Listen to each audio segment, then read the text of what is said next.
मोदी जी बोलते हैं किसान बहुत भोला भाला होता है। अरे भोला भाला होता है तभी तो आप उसको पेल रहे हैं, तभी तो आप उसका शोषण कर रहे हैं, तभी तो आप उसके ऊपर कानून लागू कर दिए। अगर वो भोला भाला होता तो आज इतना जागरूक नहीं होता। आप किसान पढ़ा लिखा हो चुका है, समझदार हो चुका है, देश के प्रति उसको आस्था बन चुकी है। और आपको एक चीज और बताना चाहूंगा, किसान आलतू फालतू नहीं है, देश की रीढ़ की हड्डी है किसान। अगर किसान की रीढ़ की हड्डी अगर चरमरा गई, अगर किसान बैकफुट पर आ गया, तो मैं बताना चाहूंगा ये काला कानून अगर लग जाएगा तो देश की रीढ़ की हड्डी खराब हो जाएगी, तो देश की अर्थव्यवस्था बुरी तरह चौपट हो जाएगी। 26 जनवरी को जो ट्रैक्टर मार्च निकाला जाएगा वो विश्व का रिकॉर्ड होगा। और आपके चैनल के माध्यम से पूरे भारतवासियों को बोल देता हूँ, जहाँ जहाँ किसान है सब पूरे भारत में ट्रैक्टर मार्च निकाले, जहाँ जहाँ ट्रैक्टर है पूरे भारत में, और ये दिखा दे, एक मिसाल खड़ा करके दिखा दे। ये जो मिसाल होगी इतिहास के पन्ने में लिखा जाएगा ट्रैक्टर मार्च। किसानों को इतना जलील कर दिया गया कि बड़ा भाई पंजाब, छोटा भाई हरियाणा, इसमें फूट डालने के लिए XYL का मुद्दा लेके आया। किसानों को इतना बदनाम कर दिया गया कि असली किसान के सामने नकली किसान खड़ा करके उसको असली बता के इसको नकली बता रहे थे, इतना बदनाम किया गया।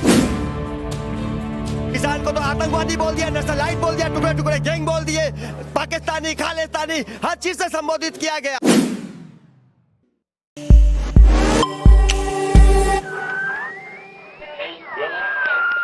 ਤੁਸੀਂ ਦੇਖ ਰਹੇ ਹੋ ਸਾਂਝਾ ਪੰਜਾਬ ਟੀਵੀ। ਮੈਂ ਹਾਂ ਜੰਗਬੀਰ ਸਿੰਘ, ਸਿੰਘੂ ਬਾਰਡਰ ਡਟੇ ਹੋਏ ਹਾਂ।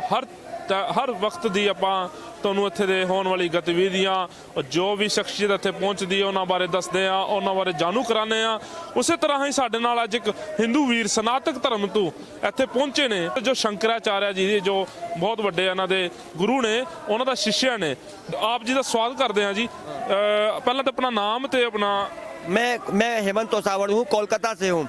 आपने मेरे मोबाइल में गुरुजी की फोटो देख ली इसलिए आप पहचान गए, लेकिन फिर भी मैं जब पहचान ही गए तो मैं आपको बताना चाहूँगा कि शंकराचार्य जी कौन होते हैं। आदि गुरु शंकराचार्य जी ने सनातन धर्म की स्थापना 2500 वर्ष पहले कर चुके थे, और उसमें 4 पीठ की स्थापना किए थे। और वो 4 पीठ होता है जोशीमठ मठ, बद्रीनाथ, द्वारका और रामेश्वरम, मतलब ये श्रृंगेरी। तो ये जो 4 पीठ होते हैं, 4 पीठ में 4 शंकराचार्य जी की नियुक्ति हुई थी, जिसमें 2 पीठ के जो शंकराचार्य जी है, जगत गुरु स्वरूपानंद जी शंकराचार्य जी, वो 2 पीठ के हैं, द्वारका के हैं और जोशीमठ पीठ के हैं। तो ये 2 पीठ के जो है शंकराचार्य जी हैं। चलिए अब आप सवाल करिए, क्या सवाल है? हम जानना चाहते हैं कि जैसे भी बोला जाता है कि लोगों में एक, उन्होंने मोदी के बारे में, हम मोदी के बारे में बात करेंगे, जो उन्होंने कानून यहाँ पर लागू किए हैं। सबसे पहले मैं बात जानना चाहता हूँ कि आपके सनातन धर्म के लोग ये कहते हैं कि हमारे लिए तो उन्होंने राम मंदिर बना दिया, हमारे लिए तो बहुत बड़े काम किए हैं, तो आप यहाँ पर पहुंचे हो, आप क्यों यहाँ पर आए हो? सुनिए मेरी बात, पहले अगर आप राम मंदिर पर बात किए हैं तो ये बहुत बड़ा हमारे साथ धोखा और छल कपट हुआ है। आज जगत गुरु स्वरूपानंद जी शंकराचार्य जी ने, जो 2 पीठ के शंकराचार्य जी है, उनकी वजह से आज राम मंदिर का जो मुद्दा है सॉल्व हुआ है हर चीज का, मगर इसको हाईजैक कर लिया गया। और उन्होंने जिस समिति को बिठाया है, आप देखेंगे ज्यादा से ज्यादा जो दलाल है, दल्ले हैं, वो सब के सब RSS और बीजेपी के हैं। उन्होंने क्या राम मंदिर क्या बना दिया? कुछ नहीं बनाया। अभी तो अभी न्यूज आई है मेरे पास कि वो जो चंदा और पैसा इकट्ठा किया गया पूरे विश्व में, पूरे भारत से और विश्व से, उस पैसे के अंदर घपलत है, उसके अंदर उन्होंने अभी घोटाला किया है, ये खबर आई है। और दूसरी चीज ये है कि भैया एक बात बताइए, मंदिर में पूजा करने वालों को पुजारी को रखा जाएगा ना? है कोई आदमी झाड़ू लगा रहा है उसको पुजारी बना दे और पुजारी को झाड़ू वाला बना दे, तो ये चलेगा क्या? आपके घर में शादी होती है, विवाह होता है, ठीक है, तो मंदिर में जो विवाह में जो पंडित होता है वो पुजारी आकर आपका विवाह संपन्न करवाता है, तब आपके मन में तसल्ली होती है, नहीं क्या? नहीं तो कोई ऊट दूर आ जाएगा, कोई मतलब जवान आ जाएगा, किसान आ जाएगा, अगर वो वहां पर पूजा पाठ कराएगा तो क्या और शादी करवाएगा तो आपके मन में संतुष्ट होंगे? आप नहीं होंगे ना। उसी तरीके से जो जिसका कार्य है उसको करने चाहिए।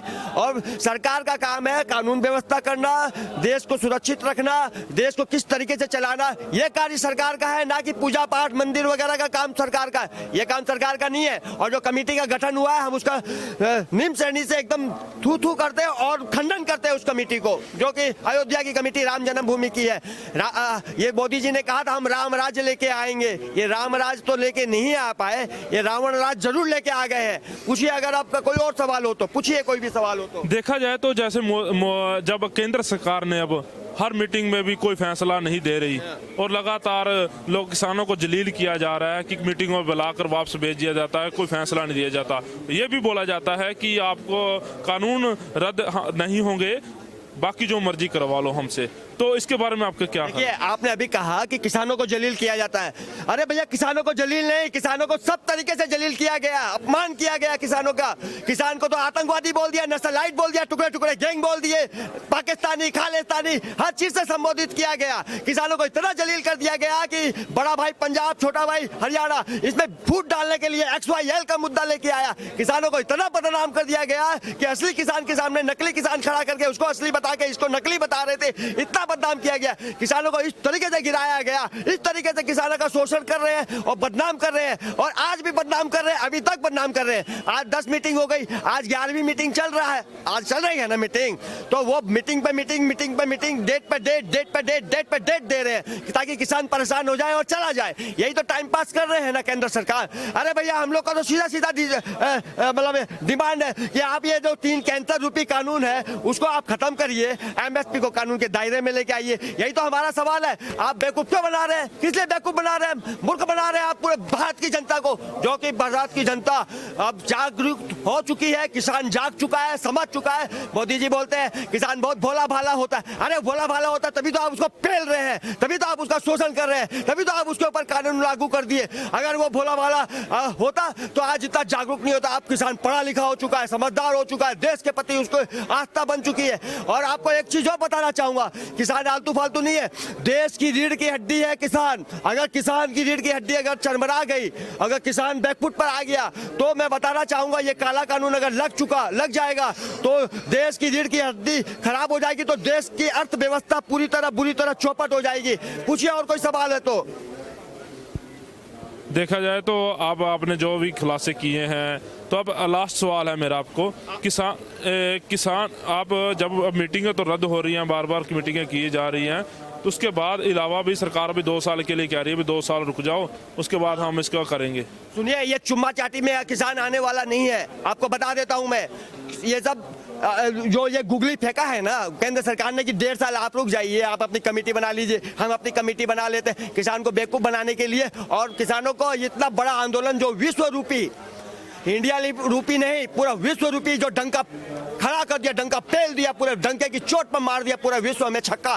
तो ये किसान का जो आंदोलन है कुचलने के लिए इस तरह की भाषा का प्रयोग कर रहा है। हमें कोई मंजूर नहीं है 1.5 साल ना 5 साल। आपकी या तो सत्ता जाएगी या कानून जाएगा, 2 में से एक चीज जाएगी। कानून चला जाए वो ज्यादा अच्छा रहेगा सरकार के लिए, नहीं तो सत्ता तो जानी है। पूछिए और कोई। और 26 जनवरी एक बात बताता हूँ, जैसे फूलों का राजा होता है, फलों का राजा होता है, वैसे ही ट्रैक्टर जो होता है वो राजा है, गाड़ियों का राजा है। तो ट्रैक्टर आज तक ऊबड़ खाबड़ जमीनों और ऊबड़ खाबड़ मैदानों और खेतों में चलता आया है, नालों के किनारे चलता आया है। आज ट्रैक्टर को जो सम्मान मिलेगा वो किसान के द्वारा मिलेगा। किसान का सम्मान बढ़ेगा, देश का सम्मान बढ़ेगा, गौरव बढ़ेगा देश का। तो आज जो 26 जनवरी को जो ट्रैक्टर मार्च निकाला जाएगा वो विश्व का रिकॉर्ड होगा। और आपके चैनल के माध्यम से पूरे भारतवासियों को बोलते था, जहां जहां किसान है सब पूरे भारत में ट्रैक्टर मार्च निकाले, जहां जहां ट्रैक्टर है पूरे भारत में, और ये दिखा दे, एक मिसाल खड़ा करके दिखा दे। ये जो मिसाल होगी इतिहास के पन्ने में लिखा जाएगा ट्रैक्टर मार्च। और आपको बता देता हूं, अब ट्रैक्टर जो दिल्ली की चमचमाती चिकनी सड़क के ऊपर चलेगा, ट्रैक्टर एक तरफ ट्रैक्टर और एक तरफ टेंट, दोनों एक साथ चलेंगे। तभी जय जवान जय किसान का जो नारा चलता था उसमें बेवकूफ बनाया जाता था, जय जवान तो जय किसान खाली बोला जाता था। लेकिन आज किसानों ने अपने दम बल के हिसाब से जय जवान जय किसान को इक्वल कर दिया, ये दोनों मुट्ठी एक हो गई है। इसलिए आज जो ट्रैक्टर मार्च निकाला जाएगा वो अपने आप में इतिहास का पन्ना और गौरव में और स्वर्ण अक्षरों से लिखा जाएगा। पूछिए और कोई सवाल है तो आपके पास। बहुत बहुत धन्यवाद जी आपका। गोदी और दलाल मीडिया पर भी बोलना चाहता हूँ, जिस तरीके से ये दलाल दल्ली मीडिया, देखिए सब मीडिया खराब नहीं होती है, ये दलाल दल्ली गोदी मीडिया जो है जिस तरीके से किसानों को बदनाम कर रही है, किसान आंदोलन को खराब करने की कोशिश कर रही है, किसानों को पाकिस्तानी खालिस्तानी गुंडा बदमाश हर तरह से बोल रही है। यहाँ ऐसे मीडिया जो बोल रही है यहाँ महिलाओं को छेड़ा जाता है। अरे भैया, कहाँ महिलाओं को छेड़ा जाता है? लाखों की संख्या में यहाँ महिलाएं आ रही है और आती जाती रहती है, यहाँ कोई महिलाओं को नहीं छेड़ा जाता। यहाँ वो तो महिलाओं का मान सम्मान इज्जत बढ़ाई जाती है। वो आती है, उनका सम्मान होता है, वो दोबारा आना चाहती है और आती भी है यहाँ पर। और एक बात और है, खाने के ऊपर बोलते हैं ये पिज्जा खा रहे हैं, दूध पी रहे हैं, रबड़ी खा रहे हैं, खीर खा। अरे भैया एक बात बताइए, कपड़े की दुकान में जाएंगे तो कपड़ा मिलेगा ना है, और अगर आप मोबाइल लेने जाएंगे तो मोबाइल मिलेगा, आईडी लेने जाएंगे तो आईडी मिलेगा। मोदी जी सूट बूट पहनते हैं, कुत्ता जहाँ मिलता है, गधा मिलता है, वो वहाँ थोड़ी जाएंगे, जहाँ सूट बूट मिलता है उसी की दुकान में जाएंगे ना। तो भैया किसान हमारा अन्नदाता है, देश हमारा कृषि प्रधान देश है। अन्नदाता होने के नाते किसानों के पास अन्न मिलेगा, अन्न खाने को सामग्री मिलेगी, किसानों के पास जो है आपको फल मिलेगा और आपको किसानों के पास जो है सब्जी मिलेगी, अन्न मिलेगा। तो अन्न का जहाँ भंडार होगा, जहाँ अन्नपूर्णा रहेगी, तो वहाँ अन्न खाया जाएगा, गोबर नहीं खाया जाएगा। इसलिए किसान यहाँ पर लंगर लगाकर बैठा है और इतना बड़ा लंगर पूरे विश्व में नहीं मिलेगा और 15 किलोमीटर लंबी कतार लगी हुई है यहाँ पर। आप खुद अपनी आंखों से देख सकते हैं, आप मीडिया वाले देखे होंगे, मैं तो खुद डेली देखता हूँ। और मैं तो आतंकवादी भी खोज रहा हूँ। मैं 12 दिसंबर से लेकर आज 21 जनवरी हो गई, 2020 से 21 में प्रवेश कर गया। मैं तो यहाँ आतंकवादी खोज रहा हूँ। साला हमें तो एक भी आतंकवादी नहीं दिखाई दिया। घूम के पूछ रहा हूँ, भैया आप आतंकवादी है क्या? अरे आतंकवादी नहीं है तो बताइए कहाँ बैठा है, मैं तो उससे मिल लेता हूँ। आतंकवादी को खोज रहा हूँ, मुझे नहीं मिल रहा। पता नहीं साला मोदी जी को आतंकवादी नक्सलाइट कहाँ से मिल जाते हैं, पता नहीं मीडिया को कहाँ से मिल जाते हैं। ये सब चीजें जो बना रहे हैं गोदी और दलाल दल्ली मीडिया और मोदी सरकार, जो अपने आप में बहुत शर्मनाक है। आने वाले इतिहास में इनका काले अक्षरों से नाम लिखा जाएगा।